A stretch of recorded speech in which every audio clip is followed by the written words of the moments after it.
Maayong hapon sa tanan and welcome sa ato ang pagsimba. Aniya na usab kita alang sa atong pagtigom nining tunga-tunga sa semana. Dala nato ang atong tinguha nga mapadayag nato ngadto sa atong Ginoo ang ato ang kalipay, ang atong paghimaya tungod sa iyang kaayo. Dala pod nato dinhi sa atong pagtigom karon ang mga butang nga nakahasol sa atong unahuna ug mga kabalaka.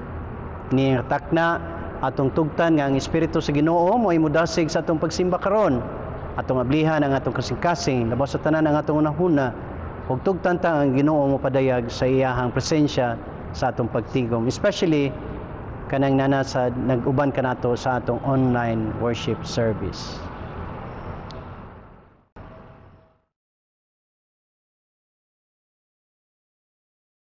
As Christian youth, we stand united in the body of Christ, diverse in purpose, strong in faith, and bound by love. United in faith, bound in love, we, the youth of Christ, shine as one.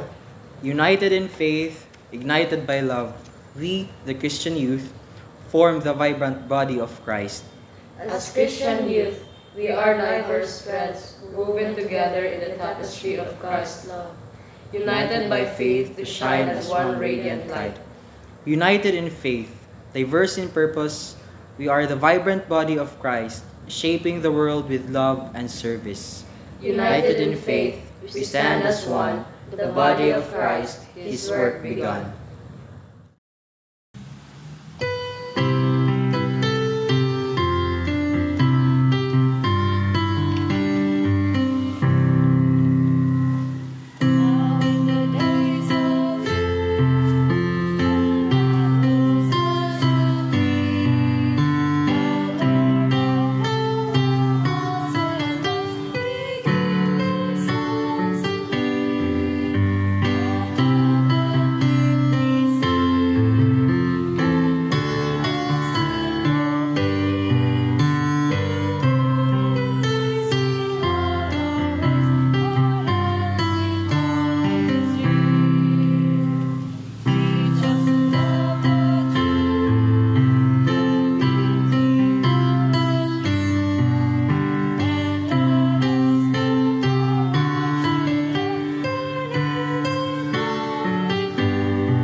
Loving and gracious God, we acknowledge that unity doesn't mean sameness. You have gifted each of us with unique talents, perspectives, and backgrounds. Yet in this diversity, you call us to be one spirit, bound together by love that flows from your heart. In this time of worship, open our hearts to the message of unity. Let your spirit move among us, breaking down any walls that may divide us. Fill us with a spirit of humility, compassion, and a genuine desire to a sweet symphony of unity that resonates in your presence. As we lift our voices and spirits in worship, help us to focus on what unites us, the love of Christ that knows no boundaries. May this time be a foretaste of the unity we will experience in your kingdom. In the name of Jesus, who unites us all, we pray. Amen.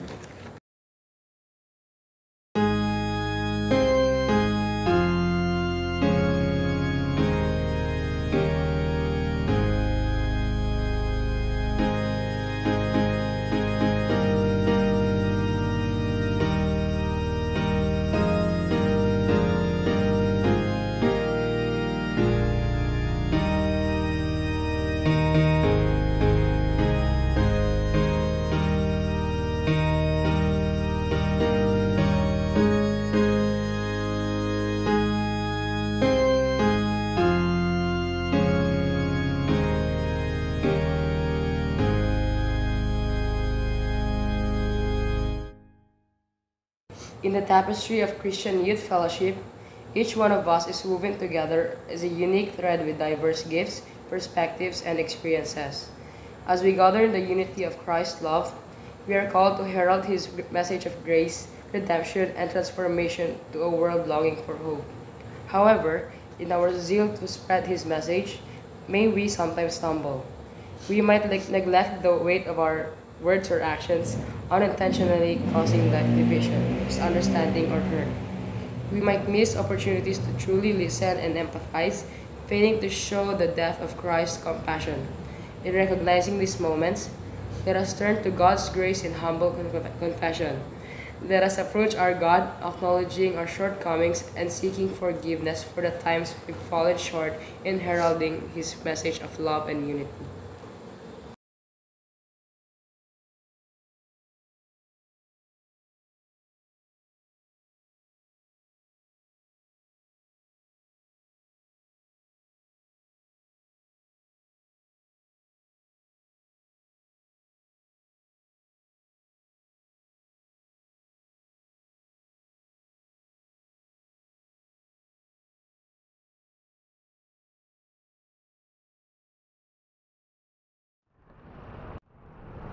Paminawon ta karon ang pasaylo sa atong Ginoo. Kung moingon kita nga wala kitay sala, gilimbungan nato ang atong kaugalingon, wala ka nato ang kamatuoran. Apan kung isugid nato sa Dios ang atong mga sala, siya nga matarong og matinud-anon sa iyang saad, mopasaylo gayud sa tanan natong mga sala ug maghinlo sa tanan natong mga kalapasan. Pinaagi ni nga pulong mga igsoon, dawaton ta ang pasaylo sa atong Ginoo diha sa atong Ginoong Hesukristo. Amen.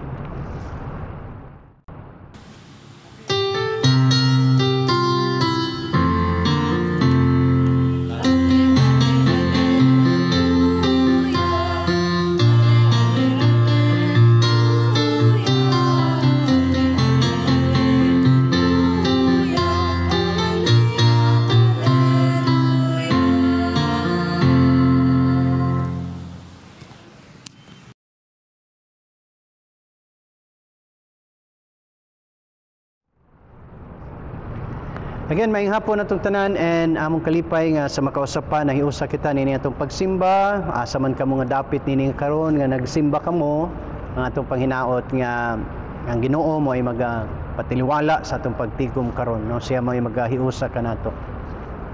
Alang sa mga pahibalo, ang atong online padayon bisan tudog kani atong midweek service online padayon gyapon kini, bisan tudog atong sugdan ang ato ang midweek service in person na, no? Natay simba pohon sa midweek or natay kuan nga dinhi sa simbahan. Apan padayon gihapon nga magpaabot kami niini nga simba pinagi sa online. O sa Sunday pod nanapod tay vesper para nga katong dili gud makasimba sa duha ka morning services tungod sa trabaho bakaha or naay mga kabilinggan sa panimalay or sa eskwelahan or sa ilang trabahoan, makasimba sa gabi, no? Sa ato na nang ibalik after 3 years o hinauton ta nga kung namoy panahon makiguban sa pagsimba atong ikalipay kana. Ato pong ipahibalo nga again naagyapon tayo online para sa ministeryo nato sa atong mga kaigsunan nga tungod sa edad, tungod sa mga panglawas nga kahimtang dili na gyud makauban sa pagsimba kanato dinhi sa iglesia. Musa naagyapon tayo online service. Nining mga simanaha, gisugdan nitong Domingo ang activities sa itong mga young people o nining nga simana, padayon ang ilang mga activities kada alas 6 sa gabi. O niya karon pong Sabado na apoy Matilda's Fellowship dito sa Bayog. Kabili ang church ang host, pero dito sa Bayog imoon sa property sa mga Dilapinya, no? Dito ang Tigom. So kung naa ka mo'y panahon, pwede mo muadto dito o katultol mo o connect lang sa mga pastor pod may tungod ni ana. Mao lamang kini ang atong mga concern o dugang ni ana ato nang gihimo pa di ay last concern ay kaning atong gihimo ang ato ang pag-decide sa approval sa budget last Sunday. Ang result niini amo ra unyang ipahibalo next Sunday, no? Kung unsay consensus or ang desisyon sa mao nga approval.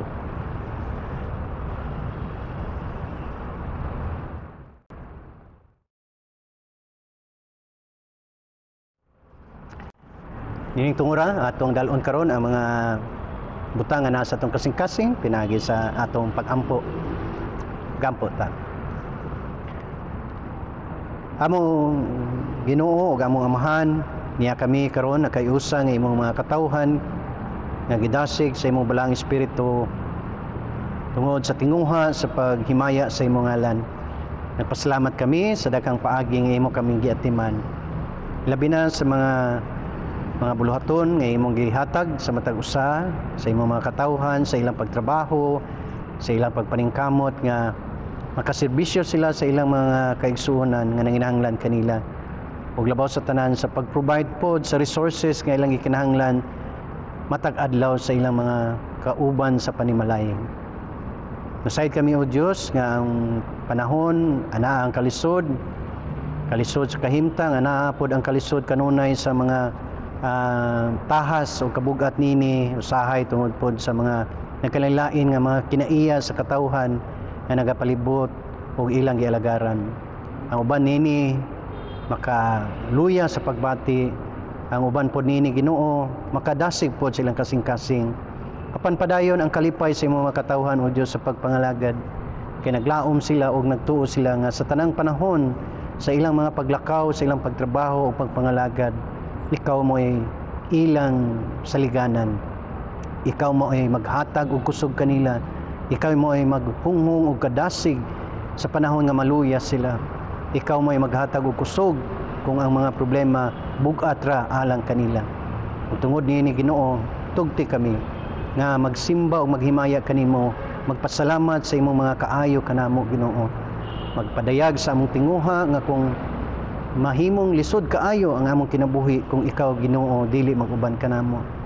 Kaliwala sa mga suliran, padayon ang among pagtuo, dayon ang among kalipay sa kasing-kasing, kay nagtuo kami nga dili mo kami pasagdan, nagtuo kami nga ikaw kanunay gayud nahangawa sa among kahimtang ug mangitag paagi nga kami imong tabangan. Salamat usab sa mga ministeryo nga gihimo sa simbahan, mga kalihukan, labi na sa mga batan-on, padayon ang ilahang pagtubo diha sa pagtuo, padayon ang ilang pagpangilabot sa mga buluhaton sa pagministeryo sa ilang kauban nga mga batan-on dinhi sa simbahan. Dasiga sila kanunay o Dios, o panalangin usab ang umaabot nga activity sa Matildax nga diin ikaw magapahigayon sa mga activities niini nga tambungan sa lain-laing sakop sa Matildax nga circuit. Padayon usab ikaw o Dios sa pag-atiman sa mga bulaton dinhi sa simbahan. Salamat sa mga volunteers, salamat pod sa mga leaders sa ilahang mga suggestions, decisions nga diin makatabang sa padayon sa buluhaton dinhi nga simbahan. Salamat sa mga katawhan nga kanunay nag-ampo dinhi nga simbahan. Ang ilang pag-ampo kinanglanon kaayo, kay kini dako kahimuan sa pagpadayon og Ginoo. Sa amo karong pagpamalandong, ikaw makigistorya kanamo, pinaagi niya among liturhiya diya sa awit, sa mga lyrics niini, hinaot nga modulot sa among makasing-kasing, sa among pagpaminaw sa imong balaang pulong ug sa among pamalandong. Ubani kami karon, amo kining gihimo nga pagsimba sa paghimaya kanimo. Amo kining giampo pinaagi sa ngalan sa among Ginoong Jesucristo. Amen. Amen.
Akong basahon alang kanato kining naa sa Matthew 18:21 to 35.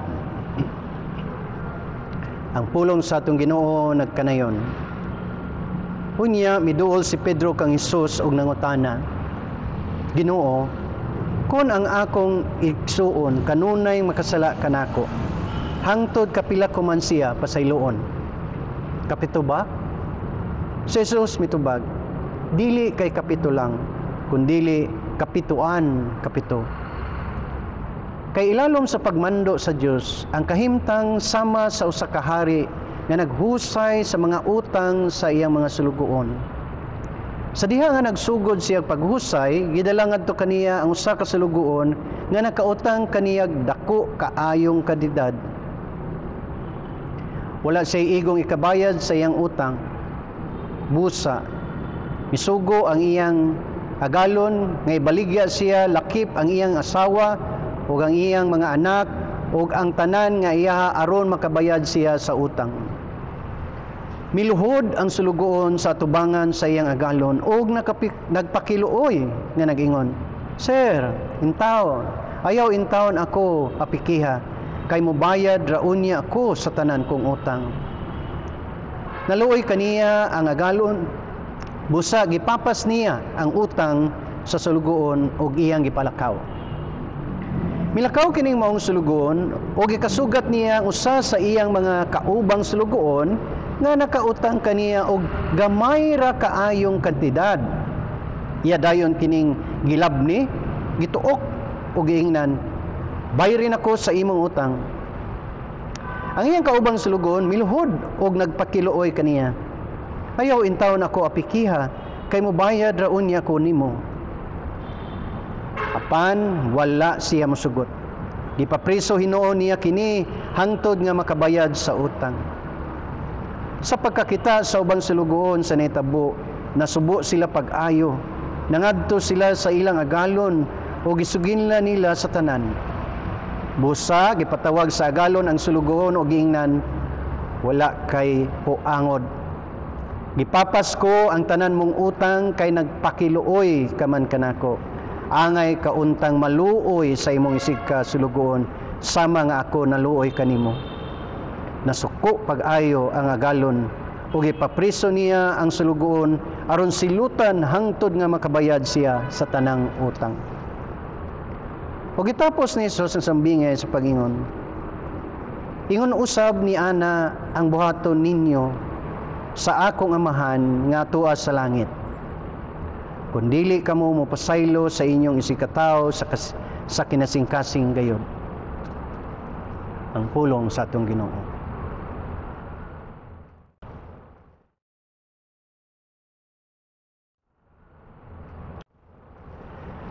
Again, may hapon na tanan.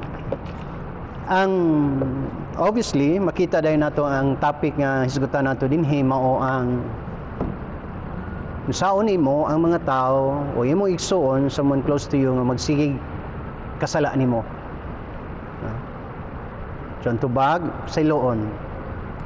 Habi ninyo mga igsuon sa taas-taas na nga panahon nga diin ako nagapastor, sa akong naobserbahan, basta topic gani forgiveness ug pagpasaylo ang isgutan, hala daghan gyud ang motampo og sugilano niini. Daghang mga ideas ang manggawas. As if everybody is very much interested, they are alive in discussing this. Kanang isa ka oras nga Bible study kon forgiveness, kuwang ra na. Extend sa pastor, kadaghan pa pangutana. And mga po na, sa akong nabantayan, bisag asa, itong laing simbahan, bisan dinhi, o bisan pa sa laing mga opportunities nga maka-discuss kita about this topic. Everybody seems to be interested to share ideas about this. And there are three reasons why this is so. No? Nganong inaani kita ka engrossed or interested, if not empathic about this topic. One is listening to people engaging passionately aning nga topic. I somehow learn nga murag many of us are hurting. And the avenue to speak about the hurt is when we discuss about this topic, forgiveness. Daghantang kaigsuunan nga hilom lang gadala-dala sa sakit, sa samad, sa sala nga nahimo sa uban ngadto kanila. Mo na nga every time mo kuan mo gawas ang maong pagbati because the pain is there. And when they share, they don't share how they forgive most of the time. They share why they don't. They share why is it difficult, no? They share condition before sila mo pasaylo. It's not really sharing about I'm thankful to God kaya nakapasaylo ko. No. Seldom it happens, but seldom. Most of the topic nga passionate is nganong dili magpasaylo. The reason is, I believe, people are hurt. They are deeply wounded.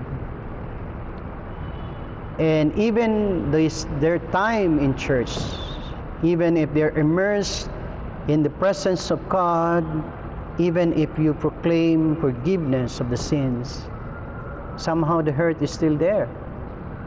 As if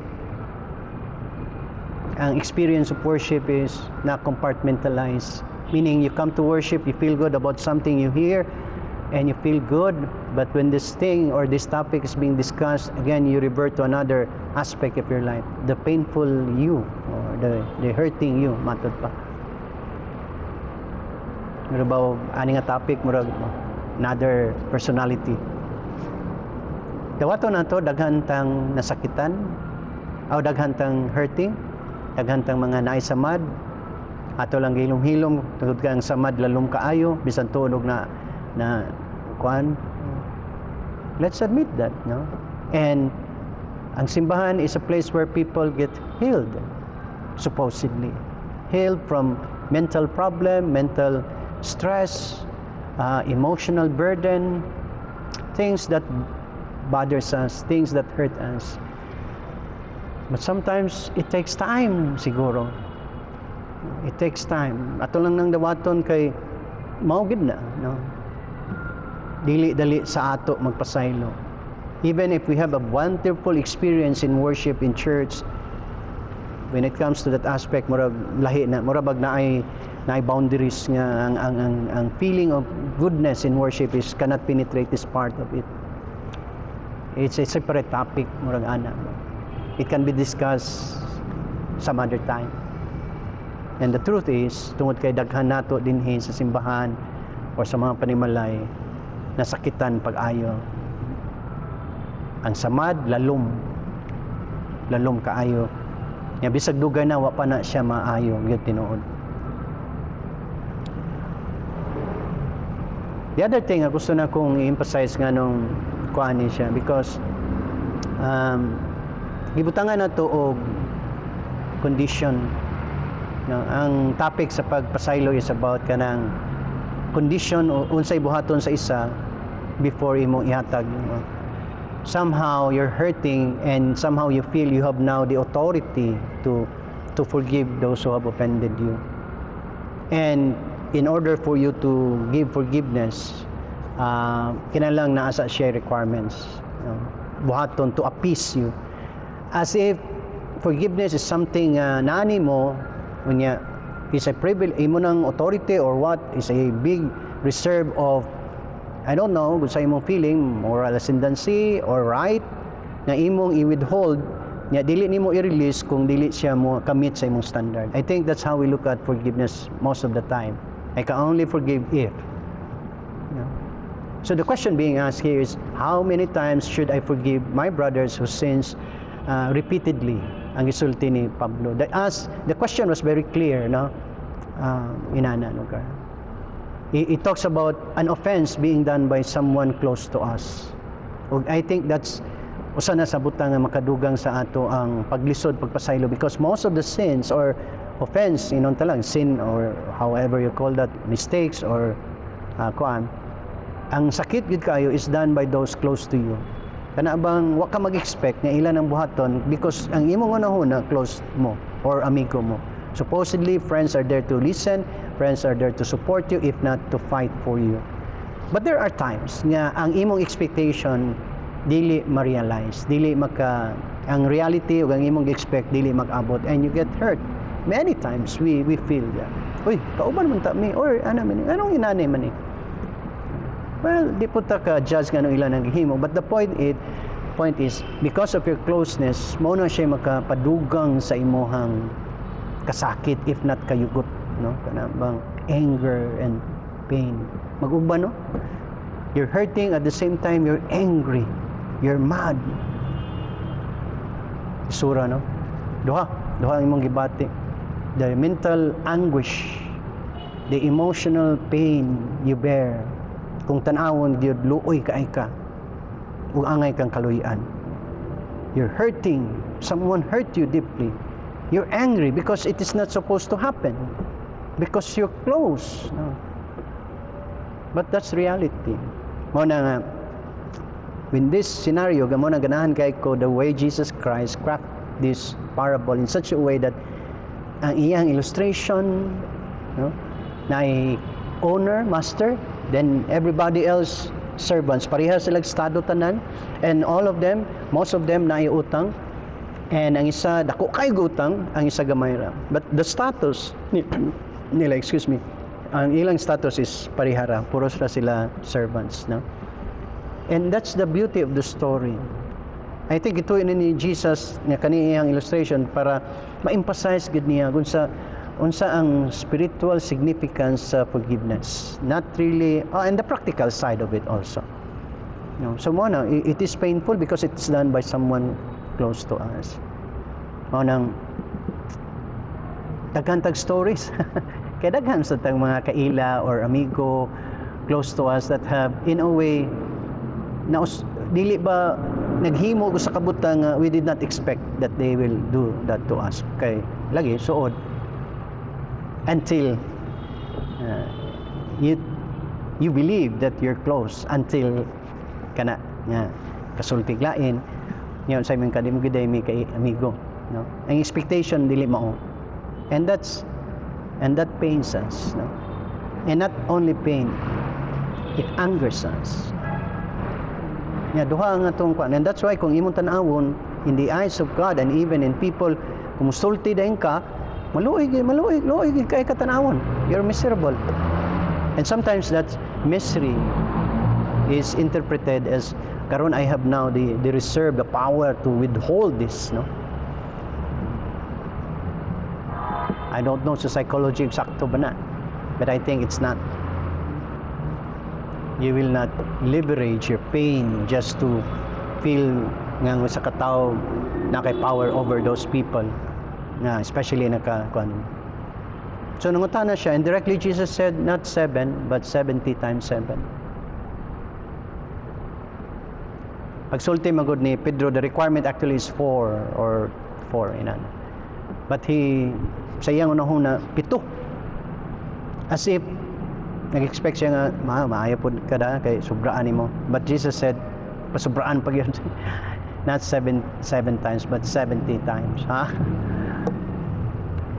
The other thing anong murag burden kay sa to, the first is we're hurting, it gives us tremendous pain, and the pain and the wound is deep. Secondly, because we did not expect nga somebody close to us will do that sa ato. Mo nang murag ko ang gikaning forgiveness difficult and inana. The other thing is, especially if you're trying to grow in your spirituality, you want really to serve God and to be with God.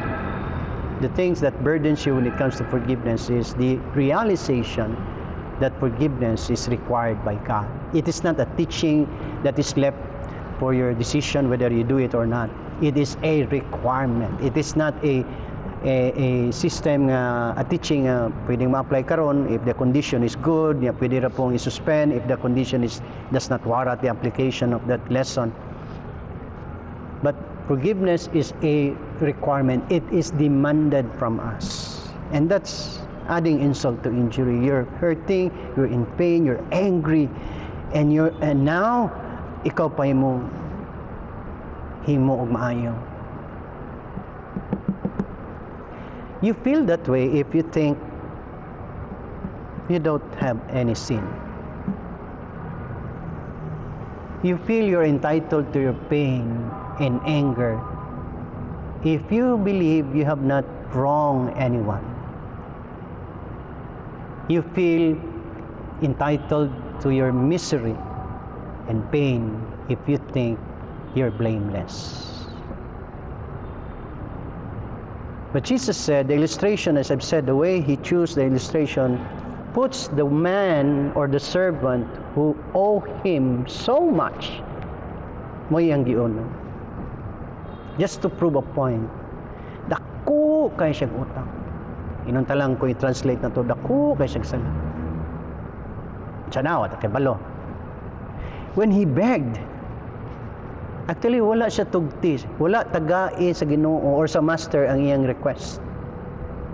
What the masters did is, he offered something good and better. Ang iyang mangong request is, Lord, tagaan lang ko preso, tagaan lang ko time. I-extend lang ang paluwag, no? Paluwag lang ang time. Makabayad na lagi ko. Dili na mo igihatag sa master. In fact, he gave something better na wa gi-expect sa slave. Ingon ng master, akong papason ang imong utang. I will not give you more time. I will give you a clean slate. Papason nako ditso. Lipay siguro kayo, no? If you inana, kung ikaw to, astang lipaya. Then the story goes like this, that sa iyang kalipay, ay, the relief he felt. The relief, ay salamat ako kay kung utang sa akong kani. May gani kay di na ko pabayron. Di na ko bayran, di na ko kugihan, no? Dili na gyud bayran. Kay papas good. And then he met his fellow servant who owe him not that much, gamay lang. And the real character of the servant surface. Ang iyang tinuod nga kiniya. Dili gid unta siya pasayloon, but God knows ipasaylo, no? Dako kay siya utang. Take note of that. Dako kay siya utang. Pasaylo ditso.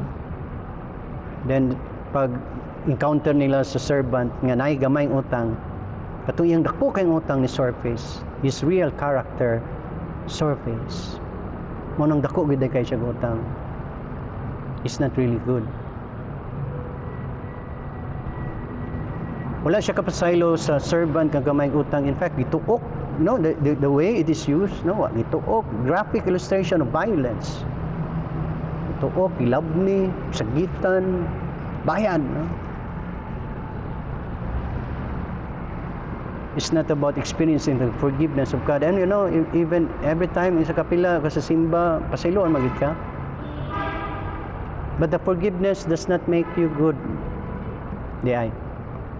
Forgiveness is an option or a gift of God nga iyang ihatag. But somehow, dili day ka mausab. Mugawas gid day mong koloro. And pagkaibalo to, the story goes na pabalik dire, ikaw prisuhon ka. Wa kay puangod. Ingrata. Ikaw sa kabati nimo daghang kag sala, daghang kag utang, ako kang gipasaylo, wa ganin ako gipa-extend kun dili ipapastritso ang gamay sala sa imo di nimo pasayloon. Ingrato ka. Wa kay nada. I'm just wondering if how many times have we gone to church and that idea, no, that word ni sud sa atong unahon, ingrato ko. Ay, wa nga naman. Mo nang revelation gatag sa Ginoo, I've been blessed so much. My family is doing well. I have blessed so much nga dili na sobra-sobra na. And yet I have not been nice to others. Ano bitaw? How many times have you experienced that? Because of the goodness of God, it has totally captivated you. Pero sahay, pareha niyang story na to din wala. So, as I've said, there are many reasons. The wound is deep. But the lesson is, yes, you have been offended. They have sinned against you. But you might also have done grievous sins. No? Mas grabe pa ang imuhang sala kay compared sa iya nga nasad-an sa imuhang. And only God knows, by the way. Friends, I know, as I've said, many of us are hurting because nasakitan ta sa mga gipanghimo sa uban, and adding insult to injury, they're done close to us na we did not expect. Kay mo man ay nakapasakit actually, no? The option now is nasa imo, ha. God liberated you. This man was liberated from his death, from his sinfulness, so to speak, inunta lang, only to enter into another cell or prison katong pagka dautan sa uban. It does not give you power kundi ka magpasaylo. It will make you a slave of your anger and pain. You're a slave to your anger. When you're a slave to anger and your pain, you will become different. Your soul is deteriorating. Gusto sa Ginoo maluwas ang tao. Mabitaw ng usahay, magamputa. How many of us commit the sin of hypocrisy every time we say the Lord's Prayer? No? Our Father who art in heaven. Sometimes imot pagid kaitaan na, and yet we forget the implication ng linya, forgive us our sins as we forgive those who sins against us. The asking of prayer in the spirit of the message of God, as the scripture stipulates or assume that you are willing to forgive those who are those who have offended you. Kaya ang gisulti din kung di gani ka kapasaylo, di puti ka pasayloon. Pero how would God anticipate that? Nakakadinha na nga ikagpasaylo sa imong sala. Yang imong di pagpasaylo kay sunod pa man na. Does God know? That's another thing. But the point is, God already liberated you from those things that hinder growth, hinders your engagement sa environment, sa atong kalibutan nga peaceful, happy, only to enslave yourself or put yourself in a prison nga ikaw ra po'y kahimo. Pain, anger. So I hope, brothers and sisters, I'm not saying it's your choice. It's your choice. God says, Jesus is explicit, kun di ka kapasaylo, that's your choice. Di po kapasayloon. That's the consequence, and He leaves that to your discretion. Ikaw mag-decide. I have liberated you. Dako kay kag sala. Kuha na to. I have liberated you already, only to enslave yourself to something else. That's your choice. And God wants us to liberate from that. Kani nga simba might be the chance nga i-liberate nimo ang imong kaugalingon na. Give yourself a chance. Give your mind peace. Give yourself joy. Forgive. Kung di ka kahimo, pangayo sa gahom sa Ginoo. May hapon na to tanan. Let us give our offerings with joyful hearts, knowing that every offering has the potential to touch lives, strengthen bonds, and transform communities. As you give, remember that you are part of something greater, part of a body that is called to make a difference.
Let us pray.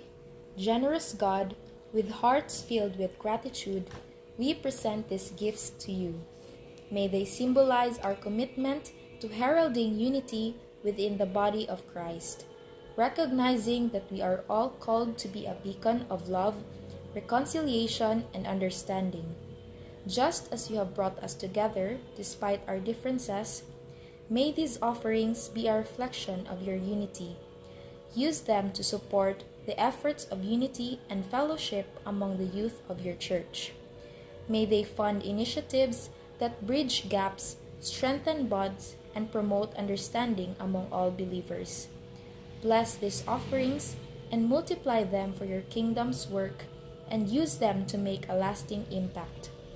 May our efforts echo your call to herald unity and spread your message of hope in a world that longs for connection. In the precious name of Jesus, who unites us all, we offer these gifts in our lives. Amen.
Magampo ta.